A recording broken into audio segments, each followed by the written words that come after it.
abonnés. Ça peut paraître fou comme ça, mais le plus difficile, c'est le début. C'est là que chaque abonné compte et qu'il faut aller les chercher à la sueur de son front. Ensuite, la croissance est exponentielle et plusieurs de tes vidéos te rapportent des vues et des abonnés chaque jour.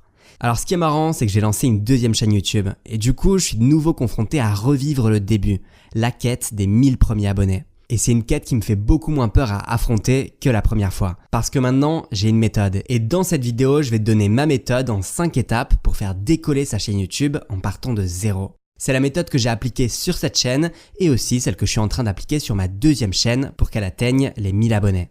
D'ailleurs, je te montrerai aussi sur mon écran les chiffres et les résultats de cette deuxième chaîne. Allez, on commence tout de suite, c'est parti.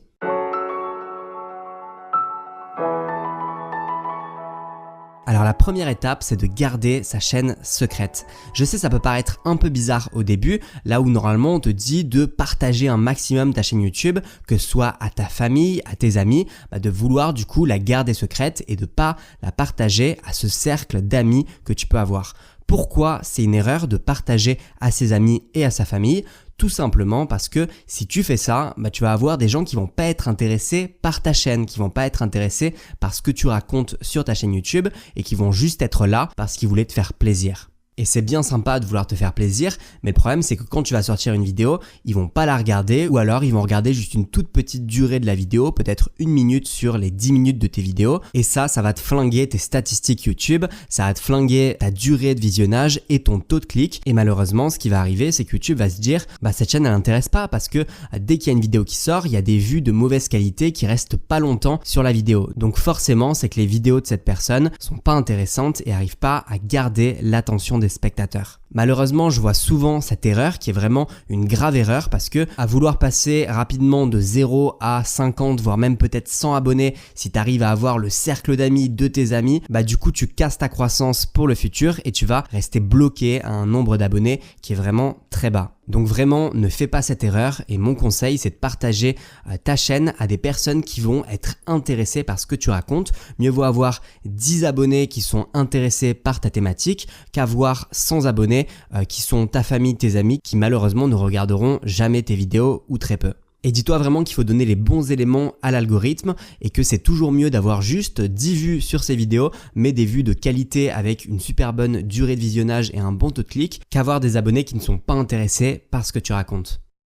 La deuxième étape, c'est de chercher les bons sujets de vidéos sur YouTube. Pour ce faire, je te conseille de chercher les mots-clés qui intéressent directement sur YouTube avec une petite extension qui s'appelle TubeBuddy. Je te mettrai du coup le lien de cette extension directement dans la description de cette vidéo et tu vois que dès que tu fais une recherche, par exemple apprendre à jouer du piano, tu vois que tu as le volume total de recherche, tu as un score qui s'affiche, tu as les recherches par mois. Donc là, on te dit qu'il y a 8000 recherches sur ce sujet-là. Et tu vois aussi la compétition. Est-ce qu'il y a beaucoup de compétition sur ces mots-clés ou pas? Ce qui est intéressant aussi avec ce petit bouton, c'est que quand tu appuies, tu peux voir les tags qui ont été utilisés par les vidéos qui ont bien fonctionné sur ce sujet-là. Là, tu vois 3,9 millions de vues et les tags qu'il a pu utiliser, ça peut vraiment te donner des idées. Faut vraiment s'intéresser à ce que les gens recherchent actuellement sur YouTube, sur Google, sur Internet de façon plus générale parce que ça peut aussi jouer avec l'actualité, tu peux aussi jouer sur ce facteur-là. Et puis en sachant ce que les gens recherchent, tu peux référencer tes vidéos et ainsi attirer du trafic et des vues chaque mois. Alors bien sûr, si tu commences, et c'est sûrement ton cas, tu peux pas te positionner sur des mots-clés qui sont très généralistes. Là, tu le vois avec ce score que le score est très très bas, 28 sur 100 avec ces mots-clés parce que du coup, c'est des mots-clés qui sont très concurrentiels. Tu le vois, il y a beaucoup de compétition et du coup, on n'a pas forcément un bon score. Ce qui peut être intéressant, c'est tout simplement d'aller un petit peu plus loin dans les mots-clés. On appelle ça des recherches de longue traîne. Là, tu vois, si j'ajoute débutant ou alors seul, par exemple, j'ai appuyé sur apprendre à jouer du piano seul et tu peux voir que du coup, c'est beaucoup plus intéressant parce que il y a une compétition qui est beaucoup plus intéressante. En fait, il y a tout simplement moins de compétition et il y a un volume de recherche qui est quand même assez satisfaisant, qui est même très très bon. Ça te permet de quand même te positionner sur des mots-clés même si tu as une toute petite chaîne et mieux vaut avoir une bonne part d'un petit gâteau que aucune part du tout d'un très gros gâteau. Ça sert à rien vraiment de se positionner sur des mots-clés où tu pourras pas, c'est mort parce qu'il y a des trop grosses chaînes qui sont sur ces mots-clés pour l'instant en tout cas. TubeBuddy, c'est super bien fait pour ça parce que ça prend tout simplement en compte la puissance de ta chaîne, la thématique de ta chaîne, combien de vidéos tu as fait sur cette thématique et ça donne un score qui est vraiment personnalisé pour ta chaîne. Alors pas ce score exactement ici, mais c'est si je clique ici pour weighted, je pourrais voir en gros unweighted c'est pas personnalisé pour ta chaîne, c'est généraliste et weighted c'est vraiment pour ta chaîne. Regarde, je te montre un exemple sur apprendre à jouer du piano. En unweighted, je suis à 35 sur 100 et en weighted, je suis encore moins, 26 sur 100, tout simplement parce que ma chaîne n'est pas du tout sur la thématique de la musique, pas du tout sur la thématique du piano. C'est pour ça que du coup, j'ai un score qui est vraiment bas. Donc c'est intéressant de voir ça, notamment si tu as envie de faire des vidéos sur une thématique un peu différente de ce que tu faisais d'habitude. Ça te permet de voir avant de créer une vidéo si ça vaut le coup de la créer et visuellement, c'est plus facile de se référer à ce petit visuel qui est vraiment intéressant. Là, tu vois, specific to your channel, donc vraiment, c'est par rapport à ta chaîne. Donc je reprends l'exemple de tout à l'heure, imaginons que tu as trouvé un bon sujet de vidéo et que tu es maintenant prêt à la créer. On va passer du coup à la troisième étape qui est tout simplement de rendre sa vidéo viable. Alors c'est génial, tu as trouvé un bon sujet de vidéo, mais maintenant c'est pas suffisant, il va falloir que les gens cliquent sur ta vidéo. Alors pour ça, je vais te montrer les statistiques de ma nouvelle chaîne et du coup, j'ai fait une vidéo qui commence à décoller, je vais te montrer ça juste après. Mais juste avant, dans les analytics de YouTube, tu peux aller dans couverture et tu as accès du coup à cet entonnoir. Cet entonnoir, il est super important tout simplement parce que ça va te permettre de bien comprendre toutes les étapes et pourquoi c'est important de les respecter. Donc en haut de l'entonnoir, on a les impressions. Donc ça, c'était ce que je te disais juste avant avec le volume de recherche. C'est important de choisir un sujet de vidéo qui va intéresser les gens, soit parce qu'ils vont le rechercher, soit parce que on va leur recommander cette vidéo. Comme ça, tu vas pouvoir avoir des impressions. Des impressions, c'est tout simplement ta vidéo va passer devant les yeux des potentiels spectateurs.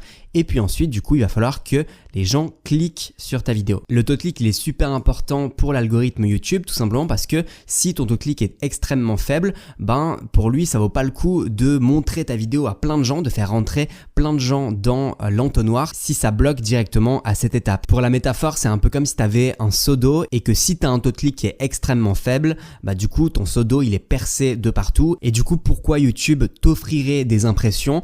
Là, du coup, dans la métaphore, les impressions, c'est l'eau. Pourquoi YouTube verserait beaucoup d'eau dans ton seau qui est percé? Donc le taux de clic extrêmement important. Moi, tu le vois sur cette vidéo qui est en train de décoller. Là, je te montre la courbe directement. Là, c'est vraiment en train de bien partir. On va voir si ça continue comme ça. Du coup, au niveau du taux de clic, je suis à 11,5%, ce qui est vraiment bien parce que la vidéo elle a été montrée à plus de 6000 personnes et parfois, et c'est peut-être ton cas, tu peux avoir un taux de clic qui est extrêmement élevé, mais si ta vidéo a que 50 vues par exemple, c'est pas un nombre suffisant de vues, c'est pas représentatif et du coup ton taux de clic il va être un petit peu faussé. Donc du coup la troisième étape c'était le taux de clic, essayer d'avoir le taux de clic le plus élevé possible. Ça se joue notamment sur ta miniature, essayer d'avoir la meilleure miniature possible et aussi sur le sujet de vidéo que tu peux choisir parce que si tu choisis le bon sujet de vidéo, potentiellement ça a plus de chances d'emmener plus de clics. La quatrième étape, c'est tout simplement de garder l'attention des spectateurs le plus longtemps possible sur tes vidéos. Donc on revient à l'entonnoir, tu vois,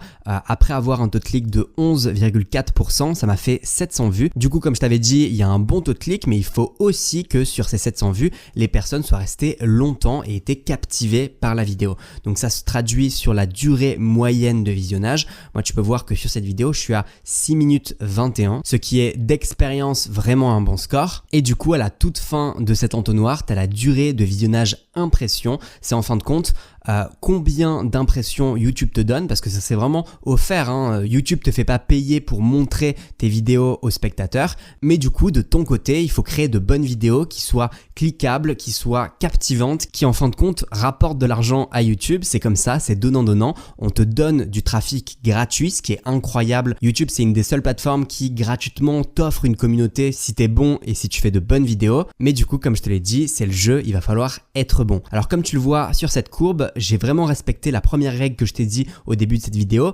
J'ai pas du tout partagé cette vidéo à mes amis, à ma famille. C'est vraiment resté secret. Et en fin de compte, les personnes qui ont vu cette vidéo dès le début ont vraiment été intéressées par cette vidéo. Et certes, ça a pris du temps et ça faisait pas beaucoup de vues au début, mais du coup, j'ai eu de super bonnes statistiques, notamment sur le taux de clic et la durée de visionnage, ce qui est le plus important. Et tu peux le voir sur les tops des sources de trafic. En fin de compte, fonctionnalité de navigation, c'est vraiment YouTube qui m'a donné tout ça, 92,1% et tu le vois juste là, 86,4% suite aux recommandations de votre contenu par YouTube. C'est-à-dire que vraiment, c'est YouTube lui-même qui recommande ma vidéo, qui fait qu'elle est en train de décoller. Et c'est grâce à YouTube, c'est vraiment pas ni mes amis, ni ma famille, ni le fait que je paye des publicités pour que ma vidéo soit vue. C'est vraiment YouTube qui la met en avant. Et tu peux aussi voir ici que YouTube lui-même te dit que pour accroître la probabilité que YouTube suggère vos vidéos, ce que YouTube du coup fait, augmenter votre taux de clic et la durée de visionnage de vos vidéos. Donc vraiment, ton job, et c'est le job du coup que j'ai fait sur cette vidéo, c'est d'avoir un bon taux de clic et une bonne durée de visionnage pour que YouTube décide de mettre plein de spectateurs en haut de cet entonnoir. Enfin, je te montre ici les spectateurs uniques. Tu vois que 98% sont des non-abonnés. Donc, c'est vraiment plein de spectateurs qui sont nouveaux. Et moi, je serais pas étonné que cette vidéo continue sa montée fulgurante. Là, pour l'instant, elle est à 1229 vues, ce qui est pas énorme, bien entendu. Mais si elle continue à monter de façon exponentielle, c'est pas déconnant qu'elle arrive à atteindre les 10 000 vues très bientôt.